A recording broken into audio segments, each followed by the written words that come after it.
Folks, as we're winding down our Sunday evening 3-hour classic tour, don't forget you still have some great live radio from 8 to 11 right here on FM 105.5 and AM 660 The Answer with Armed American Radio with Mark Walters. And, of course, it starts right after our show. Okay. We got some WTF news, and we're going to finish out tonight's show with, once again, Lloyd Marcus. Go for the gold, in tribute to the the Trumpster. Go for the gold by Lloyd Marcus. And don't forget, gift-giving season is coming up. Of course, it's always a great time to give a gift, especially one as fine as a CD by Lloyd Marcus. These are great tunes himself and sings. And you can get his CD at LloydMarcus.com. That's Lloyd with 2 L's, Marcus.com. First of all, though, before we get to some WTF news, let's go to Diane. Diane, thanks again for being out there for us, young lady. Yes, I love you guys. I disagree with you on Trump. Okay. I think we need a godly president. God's the only one that's going to get us out of this mess. Well, I don't disagree with that at all. But I think that's in various ways. And I think that, God, as I was working with this fellow that called the show the other day about this. Don't dismiss the fact that Trump can't be God's man. And I know what you're saying. But we have been led astray by all types, including those who can call themselves godly men. I think that in this particular instance, were Trump to become president of the United States, I think that he would be, shall we say, the tool of God's hand. And so I understand where you're coming from. I think the only thing I would say is I don't know who is really a godly person. I know who goes around saying that they are, but I don't really know at the end of the day who really is. I hear you. Were it me, I would like to see Ted Cruz as president of the United States. Amen. The problem that I have is I don't think he would be an effective president, and it has nothing to do with him. It has everything to do with the political establishment in Washington, D.C.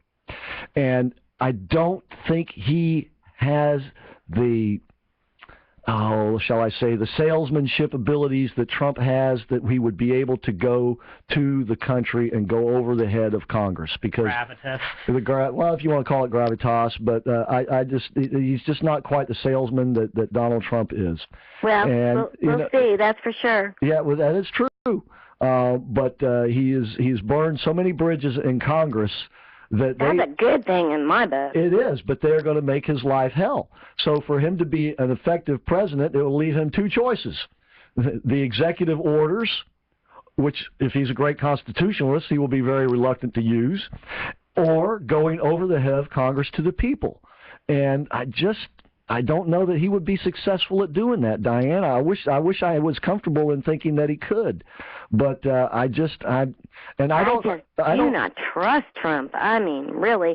And Lara's call was right on the money. Well, one thing about Trump is he is not dishonest. All right, there's nothing that about the man that is dishonest. Now we can say, he wants to use the eminent domain. That is part of the legal structure here in the United States. He's made no bones about the fact that he will use the legal structure to his advantage as a businessman. That's just how you do business. It's just that's the way the business world is. He has never been in a position where he drew the rules of the business world, but he always played by the rules and was clever enough to use the rules to his advantage. Correct. This is what I was telling you about as a kid. His camp counselor. He always was able to find the way. Sounds like you went to a military academy to me. Yeah, he did, and he went to the New York Military Academy. And like I said, that he isn't godly in the sense that he knows the scripture, that he goes to church every day or every week, and he's real, pious and all that. But he's a godly man in the sense that he's honest, he's straightforward in his business dealings. He's been a good father. Now, he's been through a couple of divorces, and he did have that thing with Marla Maples. But, you know, at the end of the day, but at the end of the day, I once again am looking at this as who is going to be able to go over the head of Congress, go over the head of the press, to be able to stand up to bullies around the world.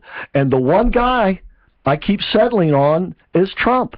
He has the ability to do that. And then you combine that with this drive that he has to always be the best, always to succeed. You put him in that environment, and I think that good things will happen. You surround him then with people like like Cruz, like Carson, and perhaps a few of the others. You will have a powerful force going forward. Like I said, we shall see. We shall, you know, and at the end of the day, I put it all in God's hands. Absolutely. And I don't put it past God using anybody in His plan. No. So the Old Testament. Exactly. So, you know, I kind of, you know, speaking of the Old Testament, I kind of go to Exodus, you know, where it says, it gives us the 4 things to look for in a candidate. Are they capable? Are they in it for vain and glory? Or are they in it to be successul? And do they have the ability to do the job? And I think for the most part, he fills the qualifications. Is he the ideal guy? I don't know. But I do think he's the ideal guy for the times.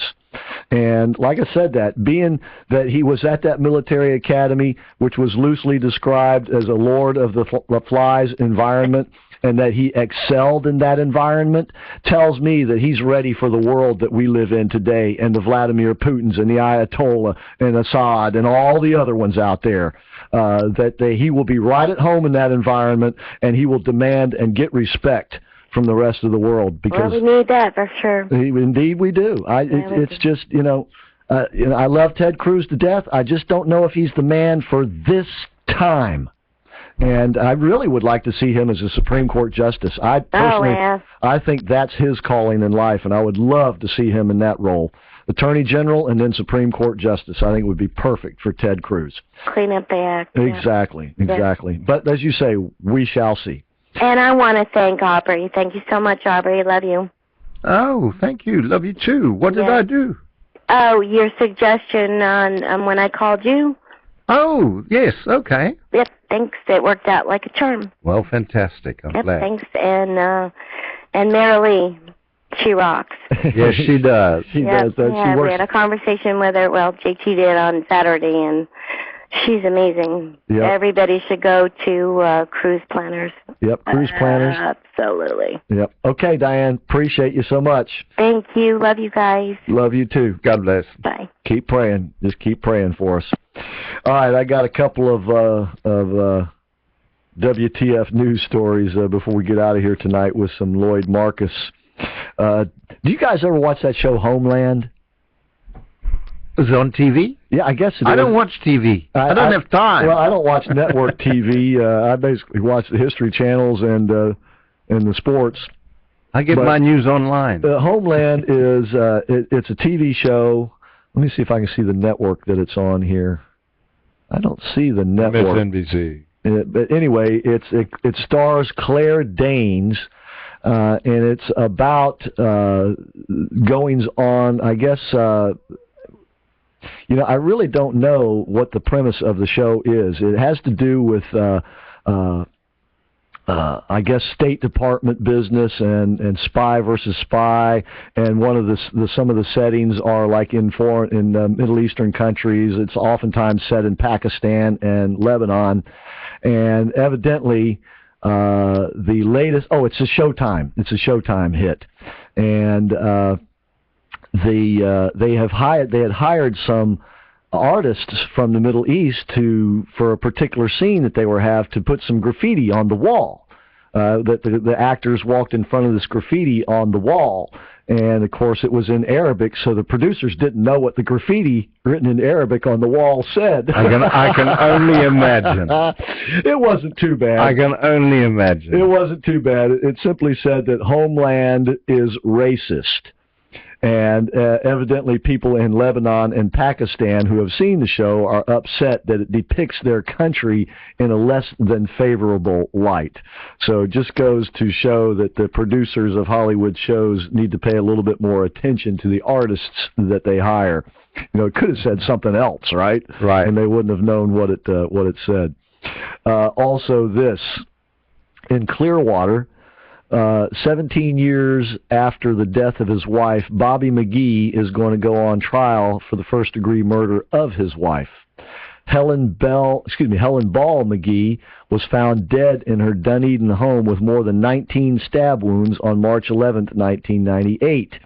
After the deputies searched the area, Bobby McGee himself was found huddled in a nearby ditch wearing a ski mask, camouflage pants, and carrying 2 knife sheaths. 2 knives were later discovered in the ditch, and they were matched with the wounds and the blood on his newlywed bride's body. And he was declared incompetent to stand trial. Now they have finally given him medication, and after 17 years, they've determined that he's competent to stand trial. And what is interesting about this story is the defense that his lawyer is going to use. The defense was that Mr. McGee was trying to perform an exorcism on his wife and got a little too carried away. I guess he never saw the movie. They didn't use knives in the movie.